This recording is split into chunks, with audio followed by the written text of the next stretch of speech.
కలియుగం. ముందు ఎవరొచ్చి జెండా పారితే వాడిదే భూమి. అందుకని ఇక్కడికి నేను ముందు వచ్చాను, వరాహ క్షేత్రం. కాబట్టి డబ్బిచ్చి కొనుక్కోండి, ఇది కలియుగం. కలియుగంలో భూమి కావాలి అంటే డబ్బిచ్చి కొనుక్కోవాలి, డబ్బుతో కొనుక్కోండి అన్నారు. అంటే వెంకటేశ్వర స్వామి గారు లక్ష్మి కొల్హాపురం వెళ్ళిపోయింది, జబ్బుకు బదులు వరం ఇస్తాను, ప్రథమం దర్శనం చాస్యాత్ నైవేద్యం క్షీరసేచనం ఇదమేవ వరం ద్రవ్యం దదామి కరుణానిధే.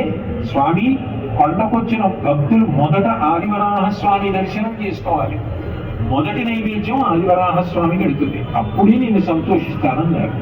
అంటే ఆదివరాహస్వామి ఒకరు, వెంకటేశ్వర స్వామి ఒకరున్నా, ఇద్దరు ఒకటే. కానీ ఇద్దరు ఒకరికొకరు ఎదురుపడడం ఒక ప్రమిదిలో వెలుగుతున్నటువంటి అనేక జ్యోతులుగా ఉంది. పరమాత్మ ఒక్కడే అని చెప్పడం కోసం పంచాయతన పూజలో 5 మూర్తులు ఉంచి ప్రధానమూర్తి కులదైవం పరంపరాగతంగా ఎవరిని పూజ చేస్తున్నారో వాళ్ళని మధ్యలో ఉంచుతారు. ఉంచి ముందు వీళ్ళ అనుమతితో వీళ్ళకి నమస్కరించి మధ్యలో ఉన్న మూర్తి దగ్గరికి వెళ్ళి పూజ చేస్తారు. పంచాయతన పూజ ఏ విధమైన అభిప్రాయ భేదం లేకుండా ఉంచుతుంది. ఇక మనసులో భావన అత్యంత ప్రధానం. మీరు నోటితో ఏమంటున్నారో మనసుతో అది చూసి చేతితో ఉపచారం చెయ్యడాన్ని పూజ అంటారు. అది మనసు నిలబడలేదనుకోండి, ఈశ్వరుడు ఏం చేస్తాడంటే అది తంతు అంటాడు.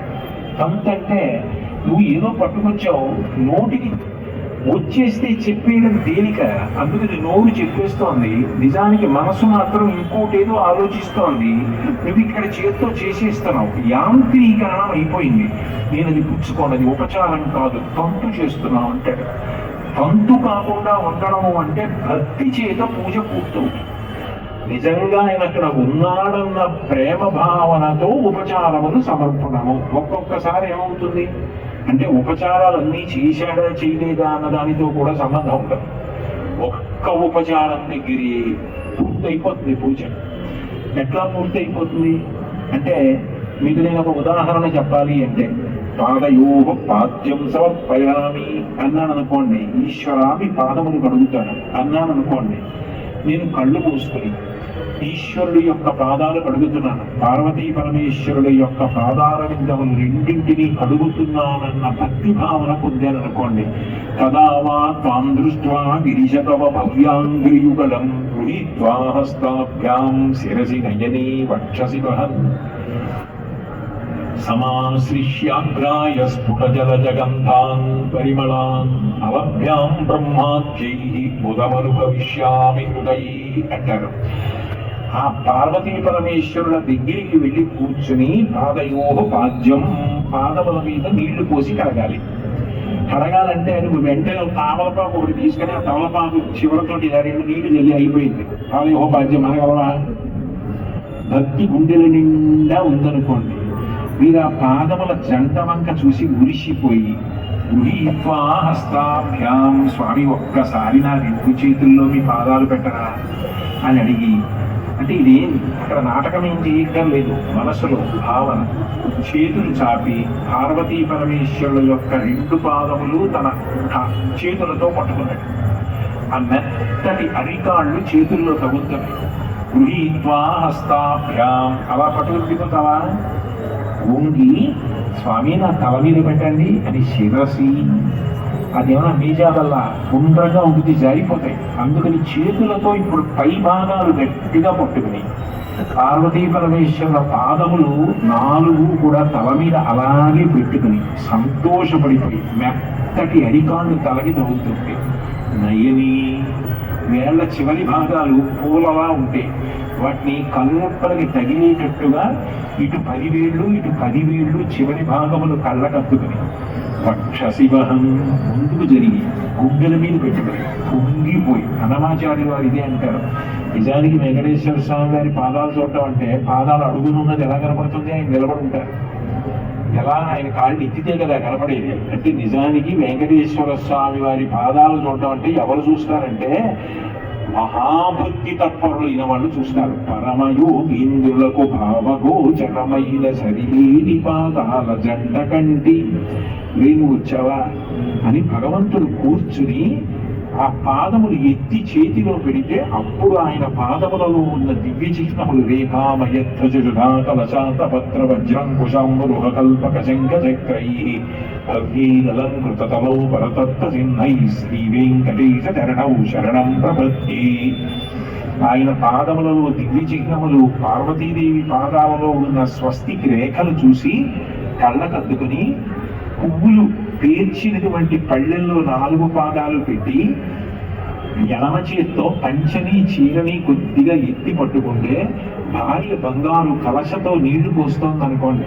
ఆ నీళ్లలో వాళ్ళిద్దరి యొక్క పాదములు కడిగితే పాదములకు ఉన్న గంధం, పసుపు, కుంకను కరిగి పసుపు ఎరుపు నీళ్లు పళ్ళెంలో తయారైతే అప్పుడు ఆ నీళ్లు ఎడం చేత్తో తీర్థం వేసుకోడు కాబట్టి ధర్మపత్ని.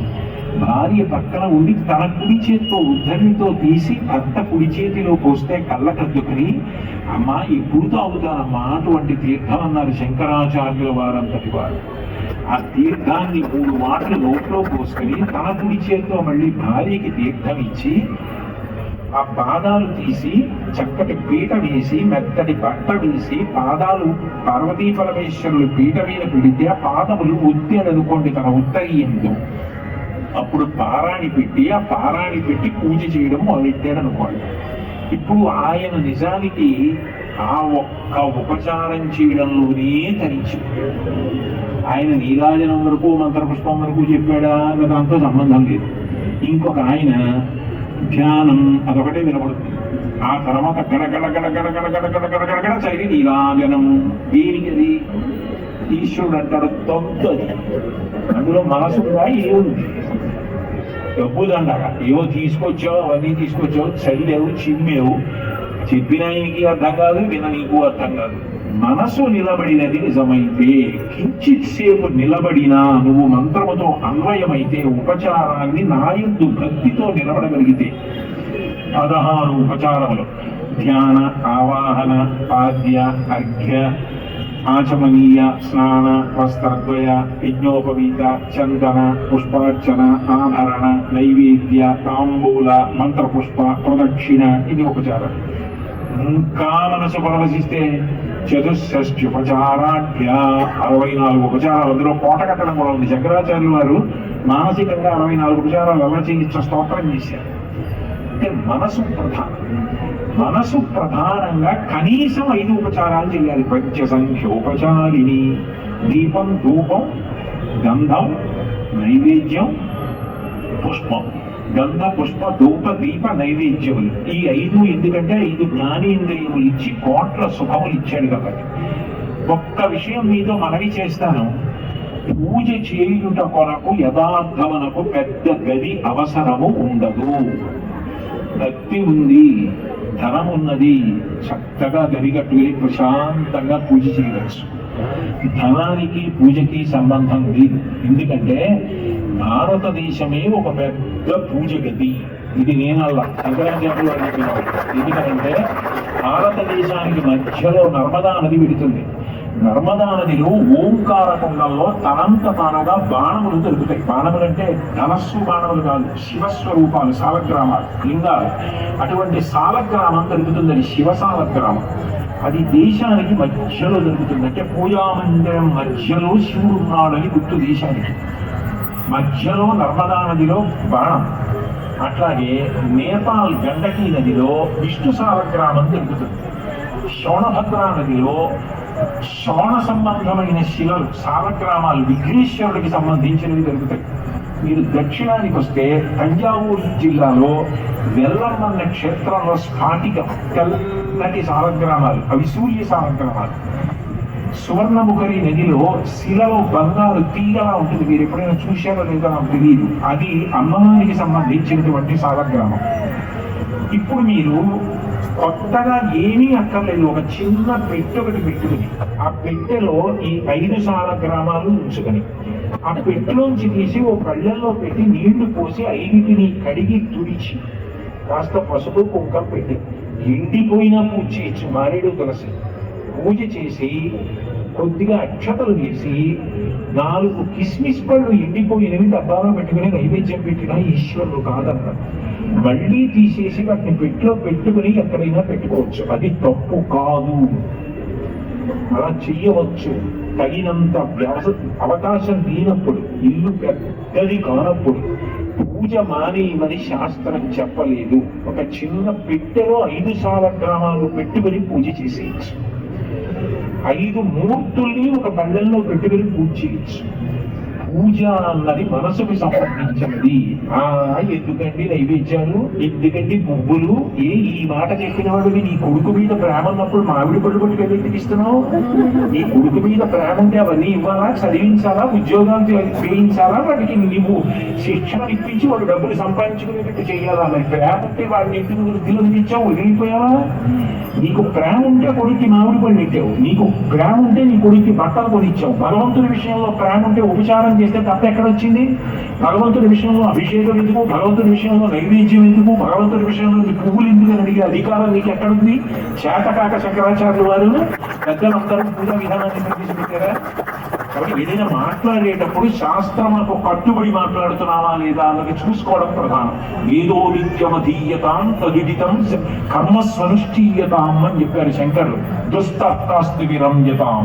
పాండిత్యం ఉందని నీ కూర్చొని నీ ఇష్టం వచ్చినట్టు మాట్లాడకు, శాస్త్ర విహితమైనవే మాట్లాడని చెప్పారు.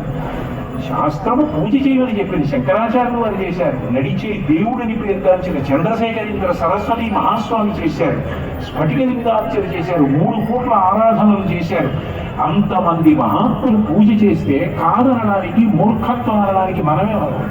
నిజానికి అందులో కృతజ్ఞత ఉంది. భగవంతుడికి కృతజ్ఞత చెప్పినవాడు, నాకు ఈ 5 ఇచ్చిన వాడికి కృతజ్ఞత చెప్తున్నానన్నవాడు ఎవరు ఏ చిన్న ఉపకారం చేసినా కృతజ్ఞత చెప్పడం అలవాటైపోతుంది. అంత కృతజ్ఞతతో బతికినవాడు, అందరినీ ప్రేమించినవాడు, అందరిలో భగవంతుణ్ణి చూడడం అలవాటైపోయిన వాడికి ఎంత ప్రేమ భావన పెరుగుతుంది. ఆయన ఎందుకు తప్పు చేస్తాడు? ఆయన తప్పు చేయడు. అంతటా భగవంతుడే చూస్తాడు, అందరిలో భగవంతుణ్ణి చూస్తాడు, అందరినీ ప్రేమిస్తాడు, అందరి పట్ల కృతజ్ఞతాభావంతో ఉంటాడు. ఎందుకని? పూజ చేయడానికి నేను రేపు పూజా మందిరంలోకి వెళ్ళాను అనుకోండి, ఇవాళ నేను ఏదైనా చెయ్యకూడనంత తప్పు చేశాను అనుకోండి, ముందు నాకేం గుర్తొస్తుందంటే నిన్న చేసిన తప్పు గుర్తొస్తుంది. ఈశ్వర నిజమే, మీకు తెలియనిది ఉండదు. 3వ కంటి తెలియకుండా చేయగలమేమో, 3వ కంటి వాడికి తెలియకుండా చేయలేను. సూర్య చంద్ర అగ్నిహోత్రములు మీ నేత్రములు. నిన్నను నేను తప్పు చేశాను శివ, నన్ను మన్నించండి అని చెంపలు వేసుకొని కళ్ళంపట నీరు కారుతూ క్షమాపణ చెప్పుకుంటాను. నిన్న నేను తప్పు చేసి ఇవాళ నేను మహానటుడిగా వెళ్ళి కూర్చుని ఆయన దగ్గర ఏమీ అపరాధం చెయ్యని వాడు ఆ పూజ ఎట్లా చేయగలను? అంటే భక్తి మిమ్మల్ని ఏం చేస్తుంది అంటే తప్పు చెయ్యకుండా నిగ్రహించుకోవడం అలవాటవడం వచ్చేస్తుంది. వద్దు, నేను ఇటువంటి తప్పు చెయ్యను వద్దు, ఈశ్వరుడికి క్షమాపణలు చెప్పుకోను వద్దు. నన్ను చూసేటప్పటికి రారా వచ్చావా అని ఆయన ఎంతో సంతోషించాలి. అవకాశం వచ్చినా తప్పు చెయ్యకుండా నిలబడ్డావు, నా కోసం భక్తితో నిలబడ్డావు, నేను సంతోషించాలని నిలబడ్డావు, రా నా కాళ్ళు కడుగని స్వామి నన్ను చూసి పాదములు చాపాలి అని తప్పు చెయ్యకుండా ఉంటాడు. భక్తి ఏం చేస్తుంది అంటే మనిషి ఎందు సంస్కారములు పెంచుతుంది. భక్తి ఛాందసత్వము కాదు, భక్తి మనిషిని వృద్ధిలోకి తీసుకొస్తుంది. భక్తి ఆరోగ్యవంతమైన భయాన్ని ఇస్తుంది. నేను ఈ తప్పు చేస్తే ఈశ్వరుడు చూడడా, నా వద్దు, ఆయన శిక్ష వేస్తాడన్నది భయం. అదే సమయంలో ధైర్యం. భయం ధైర్యం రెండు కలిసి ఉండవు, కానీ భక్తి విషయంలో కలిసి ఉంటాయి. నేను ఏదైనా ధైర్యంగా నిలబడగలగాలనుకోండి, నేను ఈశ్వరుణ్ణి నమ్ముకుని మాట్లాడుతున్నాను, శాస్త్రాన్ని నమ్ముకుని మాట్లాడుతున్నాను, నేను ఎందుకు భయపడాలన్నా అది ధైర్యం. భయానికి భయం, ధైర్యానికి ధైర్యం రెండు ఇవ్వగలిగినది భక్తి. ఆ భక్తి అందరి గుండెలలో నిండుగా ఉండాలి. అన్ని ఇళ్లలో గంట మోగాలి. అందరూ కృతజ్ఞతా భావంతో ఈశ్వరుడికి పూజ చెయ్యాలి. ఎంత ఉన్నదన్న దానితో సంబంధం లేదు, మనసులో ఉన్న ప్రేమకి తార్కాణం పూజ. ఆ పూజ చేత అందరూ మంచి హృదయాలతో ప్రవర్తించి నోటితో ప్రతిజ్ఞ చెప్పి భారతీయులందరూ నా సహోదరులు అండం కాదు. ఎందుకు మనందరం అన్నదమ్ములం, అక్క చెల్లెళ్ళం అంటే మాతాచ పార్వతీదేవి పితాదేవు మహేశ్వర బాంధవా శివభక్తాశ్చ స్వదేశో భువనత్రయం. మీరు కాని నేను కాని అందరం ఆ పార్వతీ పరమేశ్వరుని యొక్క బిడ్డలం. కాబట్టి మనం అందరం అన్నదమ్మలం, అక్క చెల్లెళ్ళం. అది నిజమైన దేశభక్తి. దేశభక్తికి, ఆ సోదర భావానికి, ఒక కుటుంబం అన్న భావానికి భక్తియే కారణము. అటువంటి భక్తి పరిఢవిల్లాలని, తద్వారా సమాజం అంతా శాంతి సౌభాగ్యాలను అనుభవించాలని పెద్దలు ఆకాంక్షించారు. అటువంటి భక్తి భావన పరిపుష్టమై సమాజం అంతా శాంతితో వృద్ధిలోకి రావాలని, అట్లా ఆయన యొక్క అనుగ్రహ విభూతిని వర్షించమని మనం ఆ భగవంతుని యొక్క పాదాల బిందములు బట్టి ప్రార్థన చేస్తూ 8:30 అయిపోయింది. మీ అందరూ కూడా ఇళ్ళకి వెళ్ళాలి. నేను ఇక్కడి నుంచి బయలుదేరి ఇంకా కాకినాడ వెళ్ళి కదా పలహారం చేయాలి. అందుకని ఇంతకన్నా ఇంకా మాట్లాడటం సాధ్యం కాదు. కాబట్టి ఉన్న సమయంలో నాకు తోచినంత పరమేశ్వరుడు నా చేత పలికించినంత పలికాను. ఇంత ఆదరభావంతో ప్రేమతో ఉన్నది అందరికీ నా హృదయపూర్వక తెలియజేస్తూ మంగళం కౌసలేంద్రాయ మహనీయ గుణాత్మజాయ సర్వభౌమాయ మంగళం ఉమాకాంతాయ కాంతాయ కామితార్థప్రదాయిని శ్రీగిరీశాయ దేవాయ పతినాథాయ మంగళం. సర్వం శ్రీ ఉమామహేశ్వర పరబ్రహ్మార్పణమస్తు. స్వస్తి.